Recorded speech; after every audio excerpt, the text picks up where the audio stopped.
रेहाना और रवि की शादी के वक्त रवि के पास कुछ नहीं था। रेहाना, तुमने मुझसे शादी करके एहसान किया है। मुझसे ज्यादा तो तुम कमाती हो। अरे तो क्या हुआ, एक दिन आएगा रवि कि तुम खूब पैसा कमाओगे। मुझे तुम पर पूरा विश्वास है। रवि और रेहाना खुद को स्टैंड करने के लिए पूरी मेहनत करते। रेहाना, मैं नौकरी नहीं करना चाहता हूँ। तो कोई बात नहीं, मैं नौकरी करके घर चलाती हूँ, तुम बिजनेस सेट करने की कोशिश करो एक दिन। रेहाना, तुम जानती हो, मैंने जो विज्ञापन बनाने वाली कंपनी खोली थी ना, उसे बड़ी ब्रांड का ऑफर आया है। अब हम लोगों के दिन ब्यारे न्यारे हो गए हैं। मैं जानती थी रवि कि एक दिन तुम सेटल हो जाओगे। रवि का काम अच्छा चल जाता है। एक दिन वो रेहाना से कहता है, रेहाना, अब हम लोगों का बच्चा भी हो गया है। बहुत छोटा है वो, उसका ख्याल कैसे रखेंगे हम? कैसे क्या, मैं गांव से माँ को लेकर आ जाती हूँ। नौकरी से हाफ डे ले लिया करूंगी। अभी तो वो छोटा है, स्कूल जाने तक मैं मैनेज कर लूंगी। देखो रेहाना, मैं अब अच्छा कमा रहा हूँ। तुमको नौकरी करके परेशान होने की कोई जरूरत नहीं है। अरे कैसी बात कर रहे हैं, मैं अपनी लगी लगाई नौकरी कैसे छोड़ दूं? और मैंने तो सुना है हम लोगों को कुछ ही महीनों में सरकारी नौकरी मिल जाएगी। सरकारी नौकरी में कितना कमा लोगी? उतने में तो मैं ड्राइवर रख लूंगा। रेहाना को रवि की बात का थोड़ा बुरा तो लगता है। कम से कम मेरी नौकरी की इतनी बेइज्जती मत करो। भूल गए, इसी नौकरी के बदौलत तुमने अपना बिजनेस खड़ा किया है।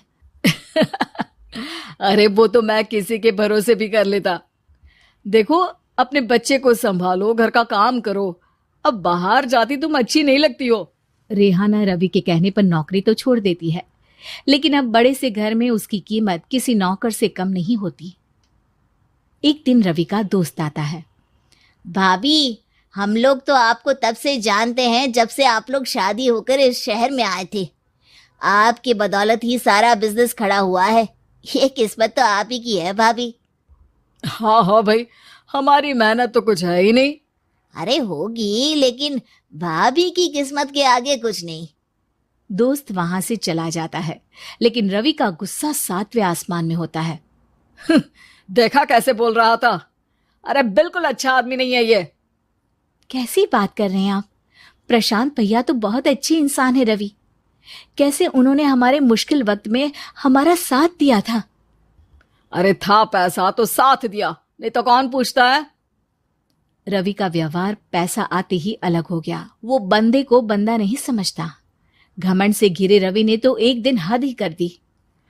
रेहाना, मैं अब तुम्हारे साथ नहीं रह सकता हूं। क्या क्या बकवास कर रहे हो रवि? क्या कहना चाहते हो? और क्यों नहीं रह सकते तुम मेरे साथ? देखो, मुझे कोई और पसंद है और उसने साथ रहने पर बस यही शर्त रखी है कि मुझे तुम्हें तलाक देना होगा। रेहाना, जो कि एक स्वावलंबी महिला थी, उसने बिना देर किए रवि को कह दिया, कोई इश्यू नहीं, मुझे पैकिंग में 4 दिन का वक्त लगेगा, लेकिन तब तक मैं तुम्हारे साथ नहीं रहूंगी। 4 दिन के लिए तुम कहीं और शिफ्ट हो जाओ, मैं घर से निकलूंगी तो बता दूंगी। रवि घर छोड़कर चला जाता है। रेहाना को दुख होता है, वो रोती है, लेकिन व्यवहार से स्ट्रांग रेहाना को पति के वापस आने का और उसे सबक सिखाने का पूरा भरोसा था। फिर एक दिन, अरे शुशिका, कब शादी करोगी तुम मुझसे? यार मैंने तो सोचा था तुम शादी से पहले मुझे विदेश लेकर जाओगे, महंगी कार दिलाओगे। अरे सब दिला दूंगा, लेकिन पहले मुझसे शादी तो कर लो। हाँ हाँ, क्यों नहीं। मैं कुछ दिनों के लिए अपने मम्मी पापा के पास जा रही हूँ और लोगों से अपनी शादी की बात करूंगी। अरे शुशिका, कैसे रहूंगा मैं तुम्हारे बिना? अब तो शादी ही होने वाली है हम लोगों की। शुशिका रवि को छोड़कर चली जाती। रवि घर आता है, जहां रेहाना को ना पाकर उसे सब अजीब लगता है। घर तो रेहाना के बिना कुछ नहीं है, बच्चे की याद भी आ रही है। चलो एक वीडियो कॉल कर लेता हूं। रवि रेहाना को वीडियो कॉल करता है, लेकिन रेहाना फोन नहीं उठाती। रात को सोते वक्त मन कर रहा है मुन्ने को गले लगा लूं। चलो कोई ना, शुशिका से शादी के बाद मेरे और भी बच्चे होंगे। अगले दिन रवि ऑफिस जाता है, टीना खड़ी होती है। सर, आपने अपने नए ऐड के लिए मॉडल की रिक्वायरमेंट डाली थी ना, मैं उसी के लिए आई हूँ। रवि टीना को देखकर खुश हो जाता है। अब शादी हो गई है तुम्हारी? नहीं सर, बस अच्छा सा हैंडसम और अमीर लड़का देख रहे हैं मेरे मम्मी पापा। रवि के दिमाग से तो टीना को देखकर शुशिका का ख्याल भी खत्म हो जाता है। अरे यार, ये लड़की मिल जाए कितनी सुंदर है। शुशिका तो इसके आगे कुछ नहीं है।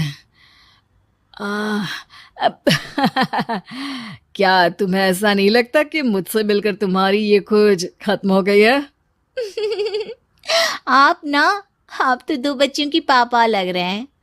अरे नहीं नहीं, मेरी शादी तो हुई थी, लेकिन बीवी को किसी और से प्यार था, मुझे छोड़कर चली गई।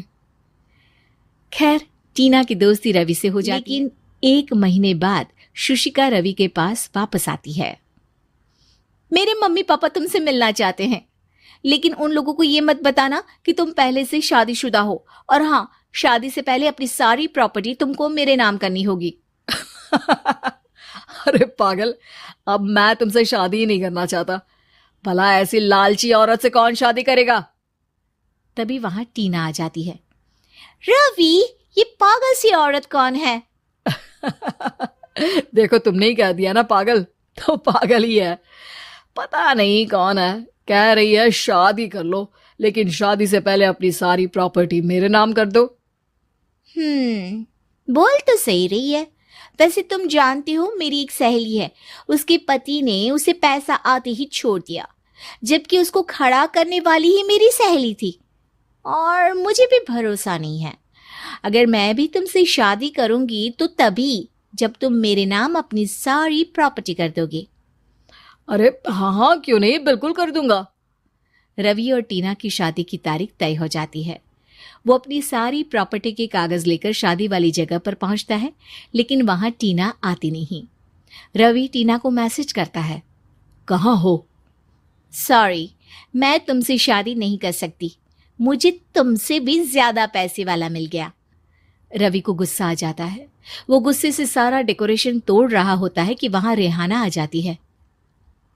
सर, क्या हो गया? क्या डेकोरेशन पसंद नहीं आई आपको? तुम यहाँ क्या कर रही हो? मैं यहाँ की डेकोरेटर हूँ। क्या आपको पसंद नहीं आई यहाँ की सजावट? रवि दौड़कर रेहाना के गले लग जाता है। मुझे माफ कर दो रेहाना। रवि रेहाना के गले लग जाता है और रेहाना टीना को थैंक्स का मैसेज करती है। रेहाना और रवि की शादी के बाद रवि के पास कुछ नहीं था। रेहाना, तुमने मुझसे शादी करके एहसान किया है। मुझसे ज्यादा तो तुम कमाती हो। अरे तो क्या हुआ, एक दिन आएगा रवि कि तुम खूब पैसा कमाओगे। मुझे तुम पर पूरा विश्वास है। रवि और रेहाना खुद को स्टैंड करने के लिए पूरी मेहनत करते। रेहाना, मैं नौकरी नहीं करना चाहता हूँ। तो कोई बात नहीं, मैं नौकरी करके घर चलाती हूँ, तुम बिजनेस सेट करने की कोशिश करो। एक दिन, रेहाना, तुम जानती हो, मैंने जो विज्ञापन बनाने वाली कंपनी खोली थी ना, उसे बड़ी ब्रांड का ऑफर आया है।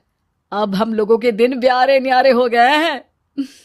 मैं जानती थी रवि कि एक दिन तुम सेटल हो जाओगे। रवि का काम अच्छा चल जाता है। एक दिन वो रेहाना से कहता है, रेहाना, अब हम लोगों का बच्चा भी हो गया है। बहुत छोटा है वो, उसका ख्याल कैसे रखेंगे हम? कैसे क्या, मैं गांव से माँ को लेकर आ जाती हूँ। नौकरी से हाफ डे ले लिया करूंगी। अभी तो वो छोटा है, स्कूल जाने तक मैं मैनेज कर लूंगी। देखो रेहाना, मैं अब अच्छा कमा रहा हूँ, तुमको नौकरी करके परेशान होने की कोई जरूरत नहीं है। अरे कैसी बात कर रहे हैं, मैं अपनी लगी लगाई नौकरी कैसे छोड़ दूं? और मैंने तो सुना है हम लोगों को कुछ ही महीनों में सरकारी नौकरी मिल जाएगी। सरकारी नौकरी में कितना कमा लोगी? उतने में तो मैं ड्राइवर रख लूंगा। रेहाना को रवि की बात का थोड़ा बुरा तो लगता है। कम से कम मेरी नौकरी की इतनी बेइज्जती मत करो। भूल गए, इसी नौकरी के बदौलत तुमने अपना बिजनेस खड़ा किया है। अरे वो तो मैं किसी के भरोसे भी कर लेता। देखो, अपने बच्चे को संभालो, घर का काम करो। अब बाहर जाती तुम अच्छी नहीं लगती हो। रेहाना रवि के कहने पर नौकरी तो छोड़ देती है, लेकिन अब बड़े से घर में उसकी कीमत किसी नौकर से कम नहीं होती। एक दिन रवि का दोस्त आता है। भाभी, हम लोग तो आपको तब से जानते हैं जब से आप लोग शादी होकर इस शहर में आए थे। आपकी बदौलत ही सारा बिजनेस खड़ा हुआ है। ये किस्मत तो आप ही की है भाभी। हाँ हाँ भाई, हमारी मेहनत तो कुछ है ही नहीं। अरे होगी, लेकिन भाभी की किस्मत के आगे कुछ नहीं। दोस्त वहां से चला जाता है, लेकिन रवि का गुस्सा 7वें आसमान में होता है। देखा कैसे बोल रहा था। अरे बिल्कुल अच्छा आदमी नहीं है ये। कैसी बात कर रहे हैं आप? प्रशांत भैया तो बहुत अच्छे इंसान है रवि। कैसे उन्होंने हमारे मुश्किल वक्त में हमारा साथ दिया था। अरे था पैसा तो साथ दिया, नहीं तो कौन पूछता है। रवि का व्यवहार पैसा आते ही अलग हो गया। वो बंदे को बंदा नहीं समझता। घमंड से घिरे रवि ने तो एक दिन हद ही कर दी। रेहाना, मैं अब तुम्हारे साथ नहीं रह सकता हूं। क्या क्या बकवास कर रहे हो रवि? क्या कहना चाहते हो?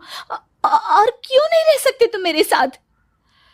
देखो, मुझे कोई और पसंद है और उसके साथ रहने पर बस यही शर्त रखी है कि मुझे तुम्हें तलाक देना होगा। रेहाना, जो कि एक स्वावलंबी महिला थी, उसने बिना देर किए रवि को कह दिया, कोई इश्यू नहीं, मुझे पैकिंग में 4 दिन का वक्त लगेगा, लेकिन तब तक मैं तुम्हारे साथ नहीं रहूंगी। 4 दिन के लिए तुम कहीं और शिफ्ट हो जाओ, मैं घर से निकलूंगी तो बता दूंगी। रवि घर छोड़कर चला जाता है। रेहाना को दुख होता है, वो रोती है, लेकिन व्यवहार से स्ट्रांग रेहाना को पति के वापस आने का और उसे सबक सिखाने का पूरा भरोसा था। फिर एक दिन, अरे शुशिका, कब शादी करोगी तुम मुझसे? यार, मैंने तो सोचा था तुम शादी से पहले मुझे विदेश लेकर जाओगे, महंगी कार दिलाओगे। अरे सब दिला दूंगा, लेकिन पहले मुझसे शादी तो कर लो। हाँ हाँ, क्यों नहीं। मैं कुछ दिनों के लिए अपने मम्मी पापा के पास जा रही हूँ और लोगों से अपनी शादी की बात करूंगी। अरे शुशिका, कैसे रहूंगा मैं तुम्हारे बिना। अब तो शादी ही होने वाली है हम लोगों की। शुशिका रवि को छोड़कर चली जाती है। रवि घर आता है, जहां रेहाना को ना पाकर उसे सब अजीब लगता है। घर तो रेहाना के बिना कुछ नहीं है। बच्चे की याद भी आ रही है। चलो एक वीडियो कॉल कर लेता हूं। रवि रेहाना को वीडियो कॉल करता है, लेकिन रेहाना फोन नहीं उठाती। रात को सोते वक्त मन कर रहा है मुन्ने को गले लगा लूं। चलो कोई ना, शुशिका से शादी के बाद मेरे और भी बच्चे होंगे। अगले दिन रवि ऑफिस जाता है, जहां टीना खड़ी होती है। सर, आपने अपने नए ऐड के लिए मॉडल की रिक्वायरमेंट डाली थी ना, मैं उसी के लिए आई हूँ। रवि टीना को देखकर खुश हो जाता है। अब शादी हो गई है तुम्हारी? नहीं सर, बस अच्छा सा हैंडसम और अमीर लड़का देख रहे हैं मेरे मम्मी पापा। रवि के दिमाग से तो टीना को देखकर शुशिका का ख्याल भी खत्म हो जाता है। अरे यार, ये लड़की मिल जाए, कितनी सुंदर है। शुशिका तो इसके आगे कुछ नहीं है। क्या तुम्हें ऐसा नहीं लगता कि मुझसे मिलकर तुम्हारी ये खोज खत्म हो गई है? आप तो 2 बच्चों की पापा लग रहे हैं। अरे नहीं नहीं, मेरी शादी तो हुई थी, लेकिन बीवी को किसी और से प्यार था, मुझे छोड़कर चली गई। खैर, टीना की दोस्ती रवि से हो जाती है, लेकिन 1 महीने बाद शुशिका रवि के पास वापस आती है। मेरे मम्मी पापा तुमसे मिलना चाहते हैं, लेकिन उन लोगों को ये मत बताना कि तुम पहले से शादीशुदा हो, और हाँ, शादी से पहले अपनी सारी प्रॉपर्टी तुमको मेरे नाम करनी होगी। अरे पागल, अब मैं तुमसे शादी ही नहीं करना चाहता। भला ऐसी लालची औरत से कौन शादी करेगा? तभी वहां टीना आ जाती है। रवि, ये पागल सी औरत कौन है? देखो, तुमने ही कह दिया ना पागल, तो पागल ही है। पता नहीं कौन है, कह रही है शादी कर लो, लेकिन शादी से पहले अपनी सारी प्रॉपर्टी मेरे नाम कर दो। बोल तो सही रही है। वैसे तुम जानती हो, मेरी एक सहेली है, उसके पति ने उसे पैसा आते ही छोड़ दिया, जबकि उसको खड़ा करने वाली ही मेरी सहेली थी। और मुझे भी भरोसा नहीं है। अगर मैं भी तुमसे शादी करूंगी तो तभी जब तुम मेरे नाम अपनी सारी प्रॉपर्टी कर दोगे। अरे हाँ हाँ, क्यों नहीं, बिल्कुल कर दूंगा। रवि और टीना की शादी की तारीख तय हो जाती है। वो अपनी सारी प्रॉपर्टी के कागज लेकर शादी वाली जगह पर पहुंचता है, लेकिन वहां टीना आती नहीं। रवि टीना को मैसेज करता है, कहाँ हो? सॉरी, मैं तुमसे शादी नहीं कर सकती। मुझे तुमसे भी ज्यादा पैसे वाला मिल गया। रवि को गुस्सा आ जाता है। वो गुस्से से सारा डेकोरेशन तोड़ रहा होता है कि वहां रेहाना आ जाती है। सर, क्या हो गया? क्या डेकोरेशन पसंद नहीं आई आपको? तुम यहाँ क्या कर रही हो? मैं यहाँ की डेकोरेटर हूँ। क्या आपको पसंद नहीं आई यहाँ की सजावट? रवि दौड़कर रेहाना के गले लग जाता है। मुझे माफ कर दो रेहाना।